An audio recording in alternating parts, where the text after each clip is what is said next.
أعوذ بالله من الشيطان الرجيم. بسم الله الرحمن الرحيم. فلا تك في مرية مما يعبد هؤلاء ما يعبدون إلا كما يعبد آباؤهم من قبل وإنا لموفوهم نصيبهم غير منقوص ولقد آتينا موسى الكتاب فاختلف فيه ولولا كلمة سبقت من ربك لقضي بينهم وإنهم لفي شك منه مريب وإن كلا لما ليوفينهم ربك أعمالهم إنه بما يعملون خبير۔ اللہ رب العالمین نے ارشاد فرمایا فلا تک فی مریۃ مما یعبد ہؤلاء، اس لیے آپ ان چیزوں سے شک و شبہ میں نہ رہیں جنہیں یہ لوگ پوج رہے ہیں۔ ان کی پوجا تو اس طرح ہے جس طرح ان کے باپ دادوں کی اس سے پہلے تھی۔ ہم ان سب کو ان کا پورا حصہ بغیر کسی کمی کے دینے والے ہی ہیں۔ وَلَقَدْ آتَيْنَا مُوسَى الْكِتَابَ فَاخْتُلِفَ فِيهِ، یقیناً ہم نے موسیٰ علیہ السلام کو کتاب دی پھر اس میں اختلاف کیا گیا۔ اگر پہلے ہی آپ کے رب کی بات صادر نہ ہو گئی ہوتی تو یقیناً ان کا فیصلہ کر دیا جاتا، انہیں تو اس میں سخت شبہ ہے۔ وَإِنَّ كُلًّا لَمَّا لَيُوَفِّيَنَّهُمْ رَبُّكَ أَعْمَالَهُمْ، یقیناً ان میں سے ہر ایک جب ان کے روبرو جائے گا تو آپ کا رب اسے اس کے اعمال کا پورا بدلہ دے گا، بے شک وہ جو کر رہے ہیں ان سے وہ باخبر ہے۔ اس آیت کریمہ کے اندر، اور یہ آیت سورہ ہود آیت نمبر 109، 110، 111، 109، 110، 111، اس آیت کریمہ کے اندر اللہ رب العالمین نے شرک کی مذمت بیان کی ہے۔ کہا کہ اس سے مراد وہ عذاب ہے، یعنی آپ ان چیزوں سے شک و شبہ میں نہ رہیں جنہیں یہ لوگ پوج رہے ہیں۔ اس سے مراد وہ عذاب ہے جس کے وہ مستحق ہوں گے، اس میں کوئی کمی نہیں کی جائے گی۔ اللہ کے نبی صلی اللہ علیہ وسلم کو مخاطب کیا جا رہا کہ اے نبی، آپ اپنا کام کرتے رہیں، دعوت و تبلیغ کا کام کیجئے، باقی یہ جو ان کی پوجا پاٹ کری آج سے نہیں ہے، ان کے باپ دادوں سے چلی آ رہی ہے۔ آپ کا کام ہے دعوت کو پہنچانا، آپ توحید کو پہنچا دیجئے، باقی مانے گا نہیں مانے گا وہ ہمارے اوپر ہے۔ اللہ رب العالمین نے محمد صلی اللہ علیہ وسلم کو یہ پیغام دیا ہے۔ تو اللہ کے نبی صلی اللہ علیہ وسلم نے کہا کہ دیکھو، تم لوگ جس کی پرستش کرتے ہو، جس کی تم لوگ پوجا پاٹ کرتے ہو، وہ ہمارا معبود نہیں ہو سکتا۔ ہمارا معبود تو اللہ تعالیٰ کی ذات ہے جو عرش پر مستوی ہے، اس لیے اسی ایک اللہ کی عبادت کرو، اسی ایک اللہ کو مانو اور اسی کو حاجت روا مشکل کشا سمجھو۔ یہ جو تم اس کی پرستش کرتے ہو اس کو چھوڑ دو۔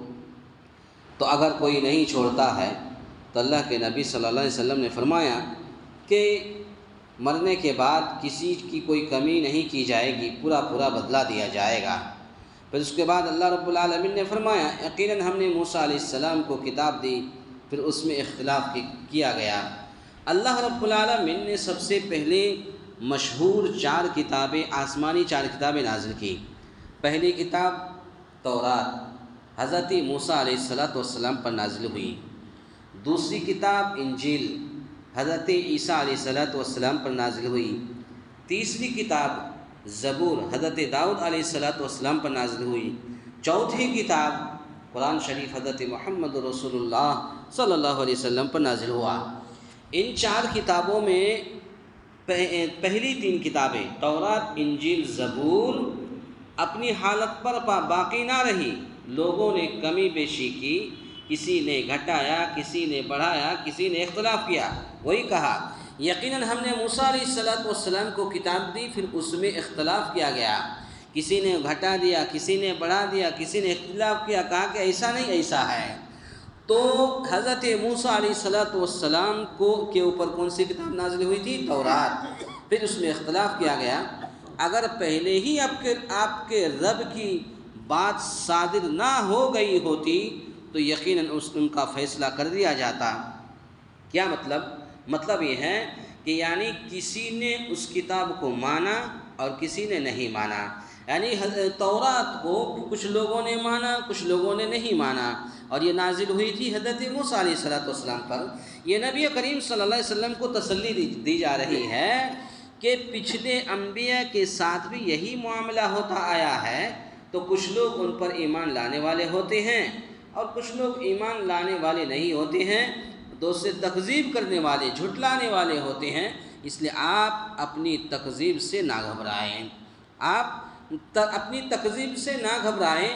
یہ حضرت موسیٰ علیہ السلام کو اللہ تعالیٰ کہا کہ آپ اپنی تکذیب سے، ان کی تکذیب سے آپ نہ گھبرائیں، آپ دعوت و تبلیغ کا کام کرتے رہیں۔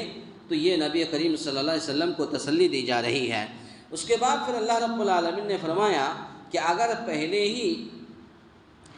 پہلے ہی آپ کے رب کی طرف صادر نہ ہو گئی ہوتی تو یقیناً ان کا فیصلہ کر دیا جاتا۔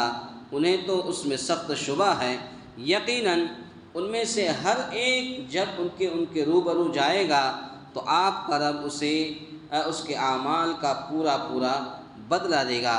اس سے مراد یہ ہے کہ اگر اللہ تعالیٰ نے پہلے ہی سے ان کے لیے عذاب کا ایک وقت مقرر کیا ہوا نہ ہوتا تو وہ انہیں فوراً ہلاک کر ڈالتا۔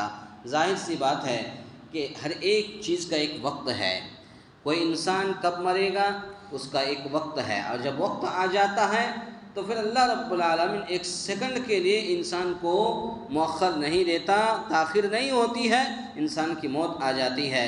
اسی طرح سے عذاب کا جو ایک وقت ہے، وقت مقرر ہے۔ اب وہ کب وقت مقرر ہے اللہ رب العالمین زیادہ جانتے ہیں، تو وقت مقرر وہی کہہ رہے کہ اگر اللہ رب العالمین نے عذاب کا ایک وقت جو مقرر کیا ہوا نہ ہوتا تو وہ انہیں فوراً ہلاک کر ڈالتا، کہ جو اس طریقے سے کرتے ہیں۔ پتہ یہ چلا، اور آج کے درس کا خلاصہ کلام یہ ہے کہ شرک کی مذمت بیان کی گئی ہے کہ جو لوگ اس طریقے سے شرک اللہ رب العالمین کو چھوڑ کر کے کسی اور کو پوجتے ہیں، کسی اور کی پوجا پاٹ کرتے ہیں، کسی اور کی عبادت کرتے ہیں، تو یہی شرک ہے، اور شرک سے منع کیا گیا ہے۔ ان الشرک لظلم عظیم، کہ بے شک شرک سب سے بڑا ظلم ہے۔ اللہ تعالیٰ سے دعا ہے یا الہ العالمین ہم تمام مسلمانوں کو کہنے سننے سے زیادہ نیک عمل کرنے کی توفیق عطا فرمائے، آمین۔ اقول قولی ھذا استغفر اللہ لی ولکم ولسائر المسلمین واستغفروہ انہ هو الغفور الرحیم۔